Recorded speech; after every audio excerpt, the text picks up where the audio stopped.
चाहे अनुपमा की जिंदगी कैसी भी गुजरी हो, आज तक अनुपमा की जिंदगी में कितने भी उतार चढ़ाव क्यों ना हो, अनुपमा का प्यार छिन गया हो, अनुपमा के बेटे छिन गए हो, अनुपमा का परिवार छिन गया हो, लेकिन एक बात तो सच है इन सब में कि अनुपमा घर तोड़ने वाली औरत है। ये हमारा नहीं कहना दोस्तों, ये कहना है बा का। जी हाँ, आज बा और अनुपमा की एक खास बातचीत होती है जहां पर अनुपमा के ऊपर एक बार फिर से नए नए बहुत बड़े बड़े आरोप लगते हैं। लेकिन कहानी यहीं पे नहीं, बल्कि इस कहानी के साथ साथ एक नया एंगल भी देखने को मिल रहा है जहां पर ना अनुज की जिंदगी का असली जिम्मेदार कौन है, अनुज के अतीत की पूरी कहानी जिस तरीके से गुजरी है उन सभी में अनुपमा का क्या दोष है और अनुपमा की वजह से अनुज की जिंदगी में ऐसा कौन सा उतार चढ़ाव आया जिसके चलते हुए आज अनुज की ऐसी हालत हो गई है। क्या इसके लिए अनुपमा ही पूरी तरीके से जिम्मेदार है? ये सारे पॉइंट्स पर आज नजर डालेंगे आज के इस खास रिपोर्ट में। उससे पहले आप सभी का स्वागत है टाइम्स ऑफ मीडिया आपके अपने यूट्यूब चैनल में, जहां पर मैं वेणु कुमार अनुपमा से जुड़े एक और अपडेट को लेकर आप सभी के सामने हाजिर हूं। जहां पर एपिसोड की शुरुआत होती है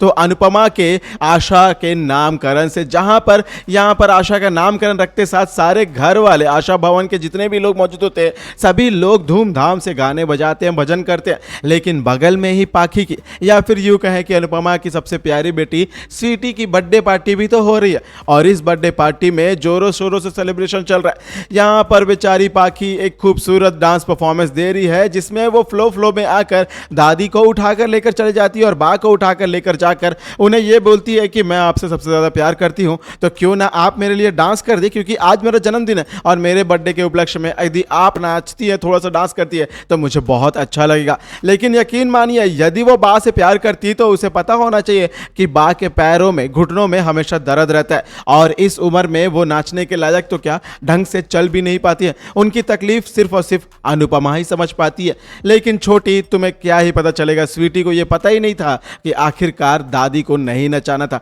इसलिए दादी ने भरे भीड़ में सभी के सामने यह बोल दिया कि पाखी, तुझे पता है यदि तू मुझसे प्यार करती है तो तुझे यह जानना चाहिए, तुझे यह याद होना चाहिए कि मेरे घुटनों में दर्द होता है। फिर क्या था? आपको क्या लग रहा होगा कि यहां पर वनराज आकर क्या बोलेगा? वनराज आकर किसका साइड लेगा? यहां पर वनराज आकर लेता है स्वीटी का साइड और बोल देता है कि मां आप यहां से चले जाइए, बेफालतू का तमाशा मत करिए। तो देखिए दोस्तों किस तरीके से प्यार ने रिश्तों को अंधा कर दिया, प्यार ने रिश्तों के, खून के रिश्तों को कत्ल कर दिया और कहीं ना कहीं अब वनराज भी ना वैसा ही आदमी बनते जा रहा है जैसी पहली स्वीटी थी और अब स्वीटी के साथ साथ किसी की घरवाली भी नहीं बनती है। इसीलिए स्वीटी को जब ये सुनाई देता है कि बगल में भी गाने चाने चल रहे, वहां पे भी जोरों शोरों से भजन चल रहा है, तो तुरंत ही अपने पापा को और अपने भाई को लेकर पहुंच जाती है, जहां पर तोशु, पाखी और वनराज पहुंचकर अनुपमा को धमकी दे रहे होते हैं। बोलते हैं कि आपको याद है ना, ये जगह मेरी है, मैंने आपको ये जगह दिया है, ये जगह नहीं बल्कि ये पूरा इलाका ही मेरा है।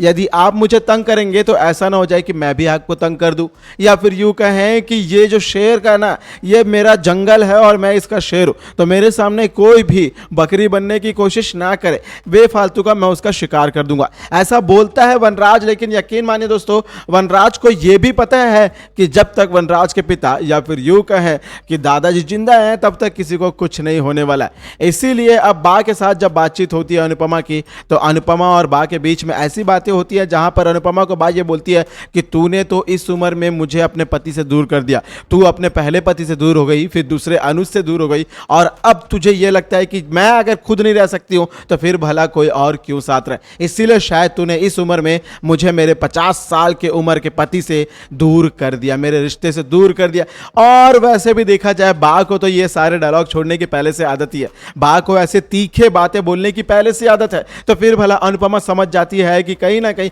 ये बा ने ही बात बोली होगी। लेकिन दोस्तों ऐन मौके पर आते हैं, मेन मुद्दे पर आते हैं, तो वो बात है अनुज और अनुपमा का महामिलन। जी हाँ दोस्तों, ये जो मिलन होने वाला है ना, इसके बाद कई सारे ऐसे सवाल उठने वाले हैं कि आखिरकार अनुज की ये जो हालत हुई है उसके पीछे असली जिम्मेदार कौन है, अनुज के साथ आज जो भी हो रहा है उसकी कौन वजह है और कहीं ना कहीं क्या अनुज खुद भी अपने इस हालत का वजह है, या फिर यूं कहें कि अनुज के पीछे एक बहुत बड़ी साजिश रची गई है जिसमें वनराज, काव्या, छोटी सारे लोग मिले हुए। तो दोस्तों एक बात और भी गौर करने वाली होगी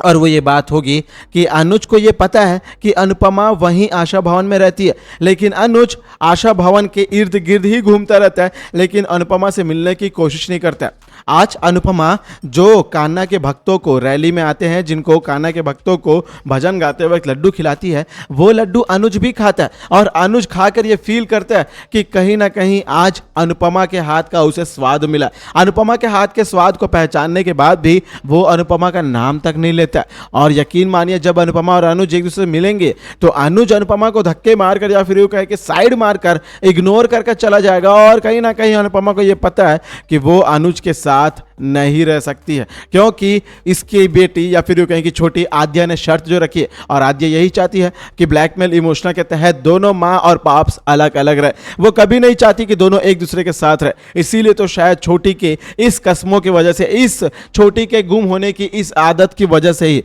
उसी कारणवश आज अनुज और अनुपमा एक दूसरे के साथ नहीं है। और क्या यही कारण है कि अनुज भी अनुपमा से दूर है? आपको लगता है ऐसा कि क्या अनुज भी आज इसी वजह से अनुपमा से दूर है, क्योंकि छोटी, उसकी छोटी बच्ची आद्या उससे दूर हो गई है? तो क्या इन सब में अनुज के लिए अनुपमा ही सबसे बड़ी दोषी है? यह कहना तो गलत नहीं होगा बेशक ही, क्योंकि अनुज को यह लगता है कि वो अनुपमा से मिलने जा रहा था, अनुपमा के पास लौट कर आ रहा था, तो इसीलिए उसकी बेटी आद्या उससे दूर हो गई। क्योंकि आद्या ने, याद होगा आपको, जाते जाते आखिरी बार यही शब्द कहे थे, मुझे पता है पॉप्स, आप अनुपमा मम्मी से बहुत प्यार करती हैं और मुझे पता है कि आप उनके बिना नहीं रह सकते हैं, और मुझे यह भी पता है कि आपने मुझ में और उनमें उन्हीं को सेलेक्ट किया, तो फिर भला मैं आप लोगों के साथ कैसे रह सकती हूँ? मुझे पता है कि मैं आपके साथ नहीं रह सकती हूँ, और अगर मैं आपके साथ रह भी लूँ तो मैं मम्मी आपके साथ रहेगी, तो उस वक्त मैं नहीं रह पाऊंगी। ये बोलकर छोटी बेशक ही ये बातें कोशिश करती है कि वो किसी भी तरीके से आद्या या फिर यूं कहे कि अनुज और अनुपमा को अलग कर देंगे, और यही वो आज कहानी है जिसके चलते हुए अनुज अनुपमा से अभी तक दूर है। लेकिन इन दोनों के बीच में कई सारे ऐसे मुद्दे भी हैं जिसमें वनराज की एक कॉन्स्पिरेंसी होगी, जहां पर एक बहुत बड़ी साजिश का पर्दाफाश भी होगा। तो ऐसे में आपको क्या लगता है कि क्या वनराज को, ये अनुज को ये पता चलेगा कि उसकी जिंदगी में कलेश लाने वाला, उसको और अनुपमा को एक दूसरे से दूर रखने वाला कोई और नहीं बल्कि वनराज है? या फिर यूं कहें कि आज वनराज जिन पैसों पर उछल रहा है, ये उसकी खुद की कमाई नहीं है, वो उसके पिता की कमाई है और अनुज की पूरी कमाई है, अनुज और अनुपमा की कमाई है, जिस पर आज वनराज, तोशु, पाखी, सारे लोग पूरी तरीके से मजे उड़ा रहे हैं। तो ऐसे में ये देखना होगा कि क्या अनुज और अनुपमा के इस मिलन के बाद अनुज की एक और कहानी नई सामने आती है, जिसमें अनुपमा को यह पता चलेगा कि उसका भी थोड़ा बहुत दोष है, और ऐसे में अनुपमा क्या अपनी पूरी जिंदगी भर खुद को गिल्ट देते रहेगी? क्योंकि आज बा ने अनुपमा को इतना बड़ा बात भी तो बोल दिया। ऐसे में यह देखना होगा कि अनुपमा और अनुज के इस मिलन के बाद कौन कौन सी नई बातें सामने आती है। आपको यह वीडियो कैसी लगी दोस्तों, कमेंट के जरिए जरूर बताइएगा। यदि वीडियो अच्छी लगी हो तो वीडियो को लाइक कर, शेयर करें, कमेंट करें और चैनल को सब्सक्राइब करें, ताकि आपके फेवरेट शो अनुपमा से जुड़े सारे अपडेट को आप सबसे पहले पा सके। मिलता हूं दोस्तों मैं आपके साथ अगली रिपोर्ट में, तब तक अपना ख्याल रखें। Bye bye, take care.